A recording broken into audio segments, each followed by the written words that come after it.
ওই আল্লাহ, শুধু আল্লাহ যে নিজের পরিচয় দিছে আল্লাহকে আর রহমানুর রহিমুল মালিকুল কুদ্দুসুস সালামুল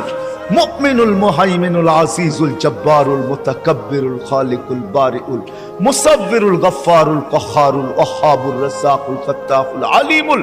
قابض الباسط الخافض الرافع المعز المذل السميع البصير الحكم العدل اللطيف الخبير الحليم العظيم الغفور الشكور العلي الكبير الحفيظ المقيت الحسيب الجليل الكريم الرقيب المجيب الواسع الحكيم الودود المجيد الباعث الشهيد الحق الوكيل القوي المتين الولي الحميد الموصي المبدي المعيد المحيي المميت الحي القيوم الواجد الماجد الواحد الأحد الصمد القادر المقتدر المقدم المؤخر الأول والآخر الظاهر والباطن الوالي المتوالي البر التواب المنتقم العفو الرؤوف مالك الملك ذا الجلال والإكرام المقسط والجامع والقني والمغني المانع الضار النافع النور الهادي البديع والباقي الوارث والرشيد الصبور جل جلاله 99 পদের মালিক আল্লাহ।